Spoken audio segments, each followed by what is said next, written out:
Hello, everybody. Welcome back to the Bear Down Ballers podcast right here on the field of 68. I'm Ryan Wall, joined by Jordan Pollock. And Jordan, Arizona moves to 10 and 0, picked up two victories by 20 plus points. And in particular, they beat Alabama Crimson Tide, who at the time were ranked number 12, 96-75, and won their fifth game versus a top 25 team in their first 9 games, which is the only time in college basketball history that has happened. So, what they are doing right now is not normal. Jordan, how are you doing today? And what are your first thoughts on this great Arizona win over Alabama? I'm doing great. Thanks for asking. And yeah, the run that this team is on is historical, as you said. And I think that's still as I feel like I'm saying every single podcast, like it still like undersells this team and the dynamics that exist and the players and how well they're playing. This Alabama game specifically really was a tale of two halves. First half, kind of up and down the floor, both ends. I thought both teams were super aggressive defensively. And for a majority of the entire first half, I was kind of nervous for Arizona because it seemed like Alabama was really using their length really well on the defensive end to their advantage and was able to get a lot of good closeouts and force Arizona into some more of their like unconventional shots that they didn't really want to take, which were pretty low percentage, high contested shots, so especially in the mid range area. So Alabama did a really good job in the first half, and kind of made me feel a little bit nervous about how the entire game was going to go. I completely agree with that because, like you said, the first half was very close, and it kind of was how we expected this game to go to be a fast paced game. Both teams running up and down, shooting a lot of three pointers, particularly Alabama, but Arizona was shooting, they had a high volume from three as well. And then Arizona went on an 11-2 run, but then Bama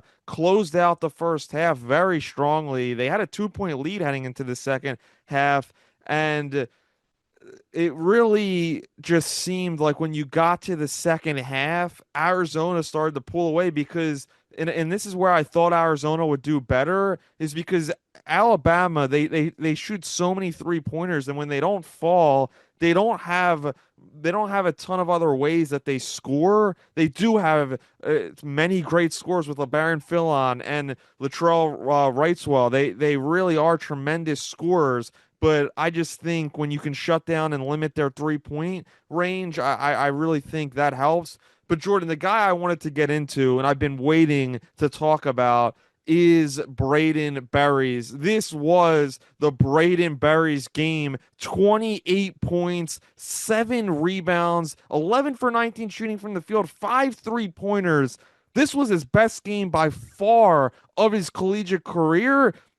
And he not only in this game, but the last 4 to 5 games, he arguably has been Arizona's best player. And he showed it once again against Alabama with his confidence and poise and all the shots that we questioned, his 3 point shot, the mid range, and all three levels. He took every chance that he got, and he didn't look scared. The moment came to him, and every chance he got, he just excelled in this one. What'd you think of Brayden Burries in this game against Alabama? Yeah, I completely agree. And it for the first part of the season, it felt like he was kind of getting a lot of flack for just almost how, at least comparable, obviously, to Koa Pete and how he came out swinging in that first game against Florida. To where Burries, I know he was in foul trouble in that Florida game, but it really had started the season really slow, and it's just been on an absolute tear. And I would characterize it in a way that he really hasn't forced any of it. All of it has just come organically, which has been really good. And like you said, his shot has started to fall. And I know you were at John Cena's last event with the WWE, but I remember texting you during the game. I was just like, when Barry's hit that transition three, which you don't really see it a ton at the college level, probably outside of Alabama. And I was just like, what in the world? The confidence Yep. level as an 18-year-old to make a shot like that in a top game against a ranked team, basically a true road game in Alabama, was just like I was just like, wow, that the guts to take that shot and to hit it. Yeah. And yeah, he's just done a great job and has let the game come to him, and his talent is just kind of taken over naturally from there. Yeah, the talent from the beginning, it was always evident with Brayden Burries. He's an elite athlete. He's an elite scorer. He's a good passer. He can do a little bit of everything, but he just seemed a little hesitant to start his collegiate career. And now that, like you said, he's letting the game come to him, he's not forcing anything. And he really, the stats have followed. The first 5 games, he was averaging 7.8 points, 33% from the field, 29% from the three, and since then, the last 5 games, he's averaging 20.3 points, 5.2 rebounds, 2.4 assists, while shooting 61% from the field. He really is doing it all, and I just think, and we still were complimenting when he had his ups and downs throughout the early part of the season because we saw the talent. And although Koa Peak got all the early headlines, this guy Brayden Burries was almost just as good of a prospect before the season started, and and Koa Pete on one end in this game against Alabama only scored 6 points. He did have 3 fouls. He only played 20 minutes, and other guys picked up the slack. Brayden Burries, and you had Mo Krivas who had 14 points, 14 rebounds, and then you had Anthony Del Orso 13 points, 3 rebounds. Everybody on this team contributes. We keep harping on it, but it's the truth. This team is not about one single player. It's about the entire group, and that is why they are the number one team in the country. That is why they're the only team to win 5 of their first 9 games against top 25 opponents because they're doing it in a way we haven't seen done at Arizona in a long time. This is historic. This isn't just a good start. This is one of the best starts in Arizona history. And it gets down to the job that Tommy Lloyd did in the offseason by bringing in a ton of freshmen, by retaining a couple veterans, and he's done a tremendous job. What do you think about some of the other pieces in this game versus Bama, mentioning Mo Krivas, 14 points, 14 boards? Yeah, and like I said, like in the second half, and that was one of the biggest things. I know OP, he got that third foul right at the end of the first half, and Bradley picked up his third kind of right as soon as the second half started. And so a majority of this second half run came with Bradley and Pete both on the bench. And so that's what made it just so much more impressive with Burries taking the lead. And like you said, Krivas has been such a huge anchor. And it feels like yesterday when the Florida game happened, and it was like, oh, like it like how does he fit really with this team? It felt like Vasar would have been a much better fit, and now it's like he adds just such a different dynamic to where this team that he's able to really anchor them in positions that we didn't think really needed it, and it's been really awesome to see how well he's progressed and kind of seeing the fruit of Tommy Lloyd's labors of no, like this kid is really good. Just wait until he's healthy. Wait until he's a little bit more developed. Wait until he's a little bit more experienced. So it's really awesome to see like this level because this is also a big thing with Tommy Lloyd. It's like this is one of the first guys that he's had for 2, 3 plus years that's really blossomed into what he's been telling us that he sees in practice, what he saw in his film when he recruited him. And so it's been awesome to Yeah. watch him kind of flourish. And I think especially with this game, I think this is a game that I look at the box score and I think it can tell a lot about this game. You mentioned Krivas. It wasn't just Krivas. It was also Toby Awaka, and even Nate Oates in the post game talked about how they're not going to be able to beat good teams without rebounding the ball. They're out rebounded 20 to Arizona. That's absurd when you got 2 ranked teams on the road, out rebounded by 20. Alabama turned the ball over 11 more times, and they managed to take almost 30 less shots from the field. A 30 shot difference of selection is absurd, especially for one of the highest paced teams in the country. It's just absurd. I thought how this game went and how polar opposite the halves were, and just how much Arizona was able to dominate them on the boards and really get in their face on the defensive end. Yeah, for sure. And you mentioned the rebounding aspect, which was staggering, 52 to 32. But not just that, Mo Krivas and Toby Walker, they've been doing this a lot of this season, but they combined for 29 rebounds. It really is just, it's mind blowing when you see that performance and just the leg up it gives them on every other team because these guys really are just on a different level. They provide everything you could ask for from a front court. And as we've said in the past, when one guy comes out, the other guy comes in, you're still getting that elite rebounding and elite presence inside. And you really couldn't ask for better performance from those two guys. And also in this game, to me, as it went on, another thing that stood out to me was Arizona's level on defense because as you mentioned they did attempt a lot more on offense, but on defense they were just excellent in this one. They held Alabama to 38% shooting from deep, and I just love the aggressiveness they showed on the defensive side. The physicality I thought was really good, and I think that everybody on this team, even if they're not the best defenders, even like a guy like Del Orso, who's not known as a defender, I still think he tries a lot, and I think that goes a long way. And seeing Arizona play, especially in the last two games, they beat Auburn by 29 points. They beat Alabama by or they beat them by 21 points. So they're not just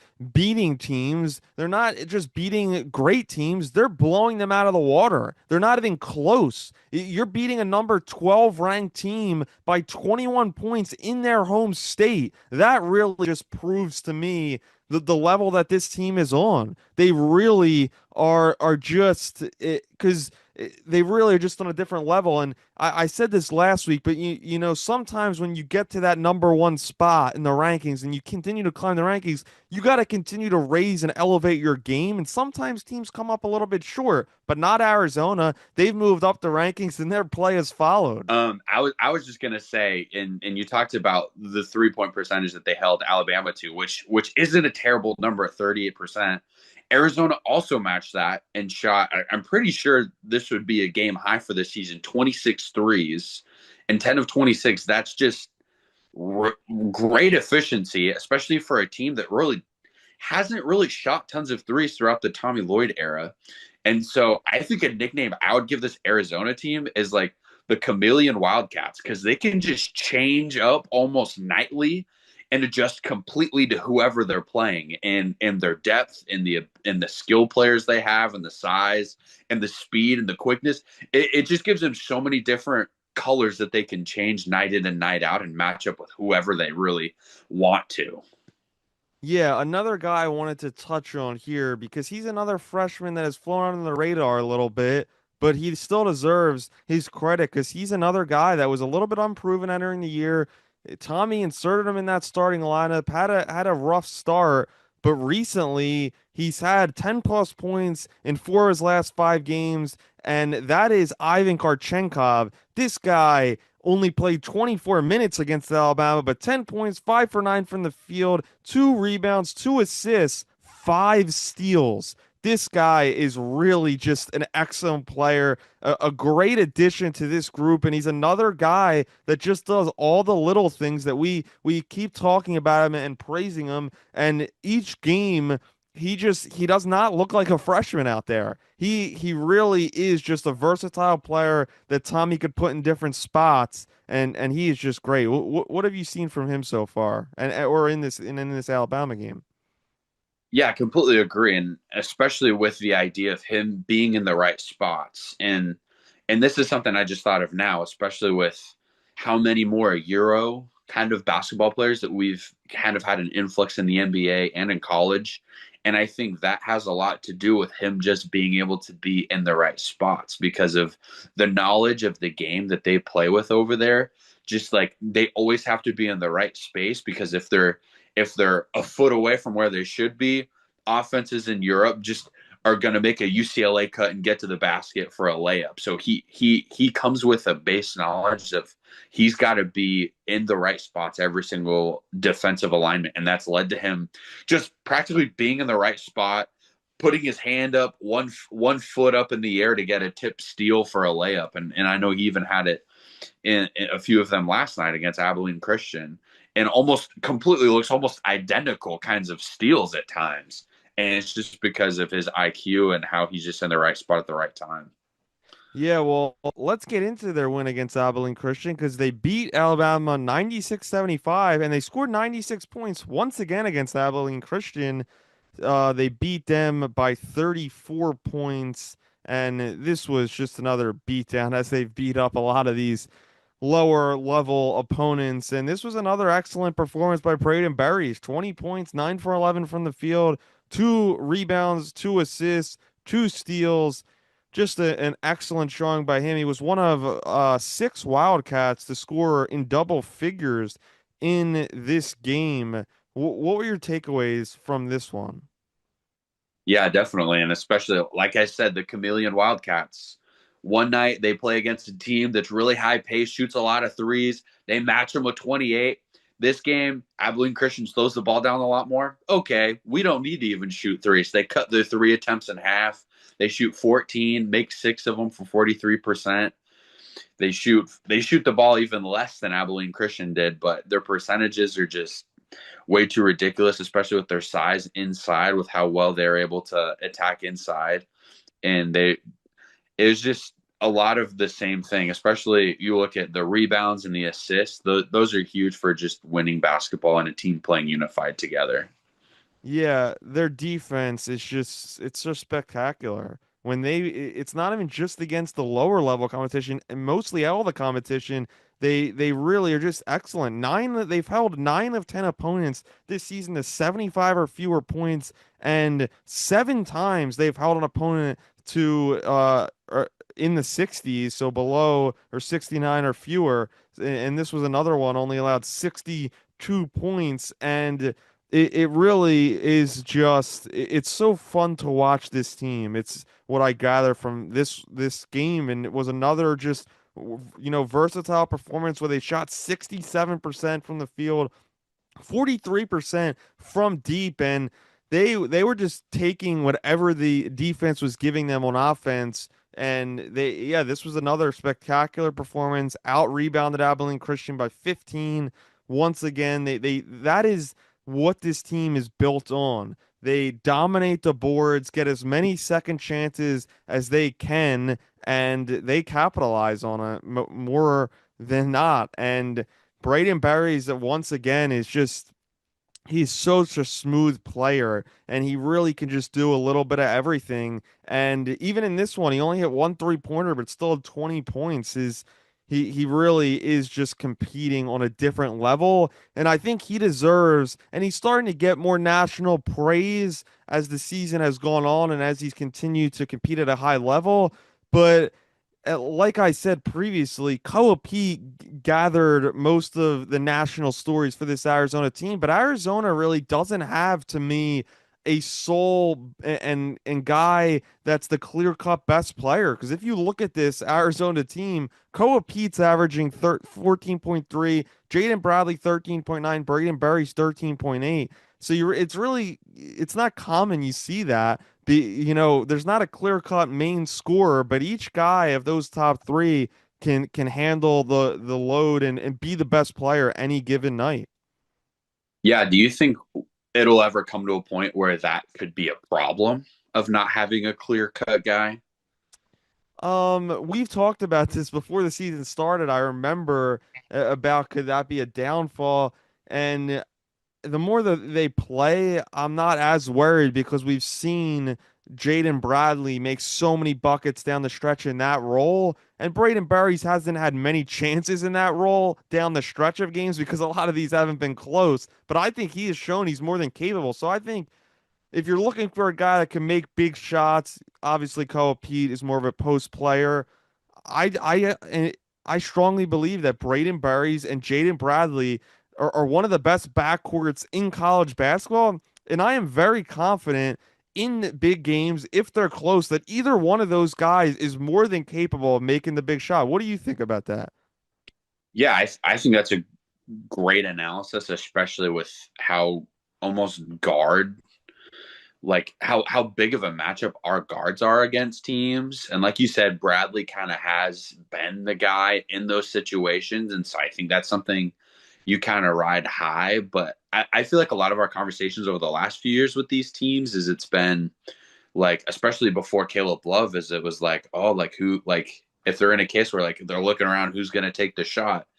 This team, I don't feel like we've ever seen anybody or like the entire team have a bad game. So I think if it got to that point, they'd be okay. Like, oh, like Del Orso's going crazy this game. We're okay with him taking a little bit more of the clutch shots in the last 2 minutes, or Awaka's been a presence down low, so we're gonna try to feed him. So I think it's kind of dependent on who's having that kind of game and who's kind of catching on fire, which I don't think is anything wrong with at all. But like I said, this is just something I don't feel like we've really seen from an Arizona team over the last few years, to where even like I said before, Love, to where it was like, oh, like everybody's like kind of good, but like who's really going to take the last shot, you know? Yeah, and Arizona still has a long way to go. Still only 10 games in the season. Perfect start so far, 10 and 0 and number one in the country. But I think we'll start to have a better answer for that question as the season gets longer, and who really takes over as that leading scorer, if anybody new steps up. But Arizona rolls on this Saturday, December 20th, against San Diego State.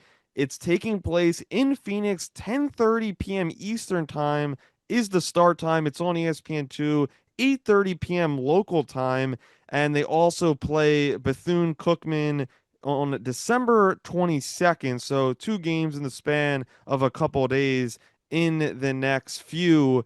But getting into this game against San Diego State, they this season have been a little bit up and down. They're 5-3 on the season, and their three losses were to a 1 point loss against Troy. They lost by 40 against Michigan, lost by 10 against Baylor, and now have won two straight games. And Arizona and San Diego State have played quite a few times. Arizona is the all-time series lead, 25-7.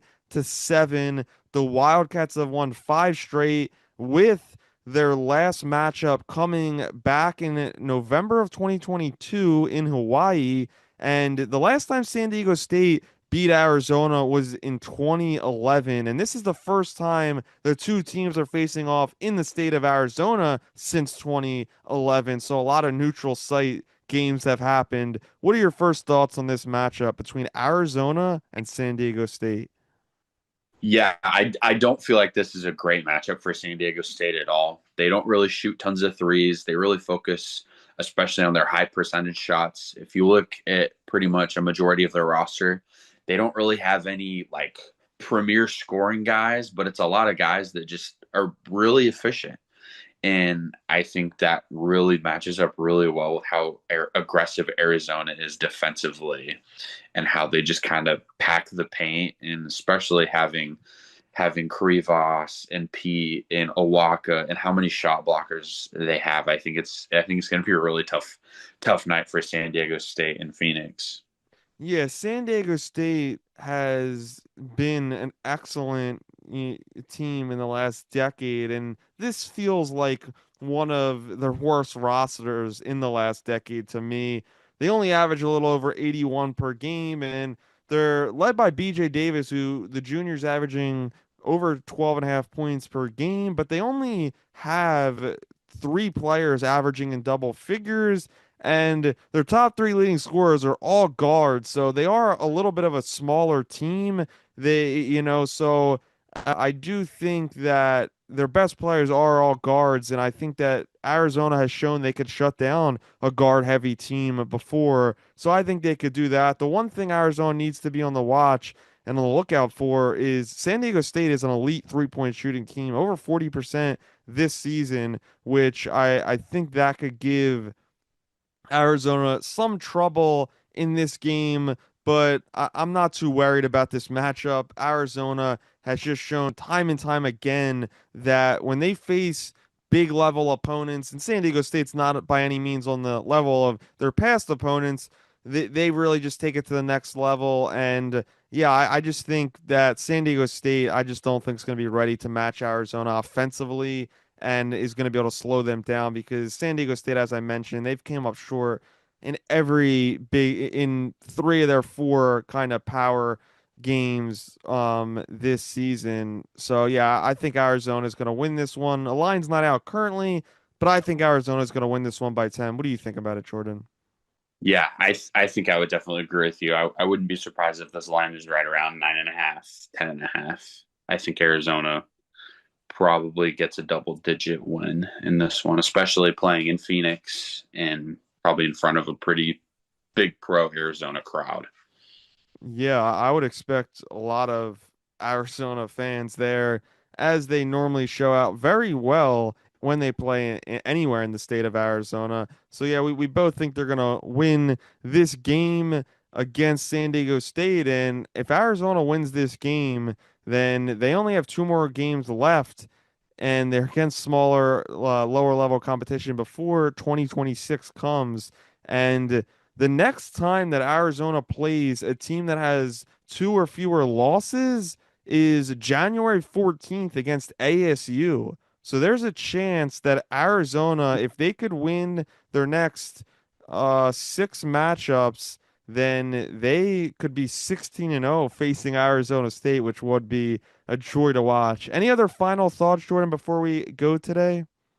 I think one final thought that I would love a little bit of your thoughts on, especially with where I placed Arizona. I think especially nationally, and even where I thought they would finish in the Big 12, kind of before we've started and seen this gauntlet. I definitely undervalued a lot from Arizona, and it's really surprising that, well, kind of where it stands now, Arizona has also won the conference of the SEC.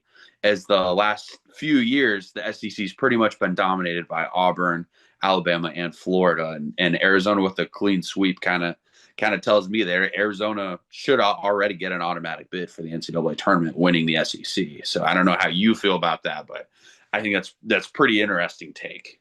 Nah, yeah, 100%. The SEC has been good the last couple of years. Those three teams have been excellent.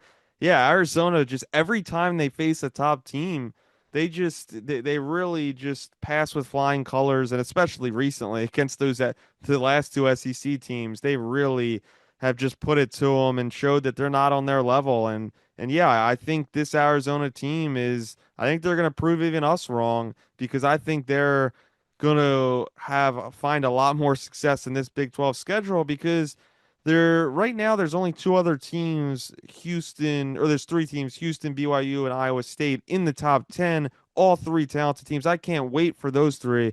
But Jordan, that's all we have time for today. I want to thank everybody for tuning in, for watching, viewing, liking, and subscribing. I'm Ryan Wall. He's Jordan Pollock, and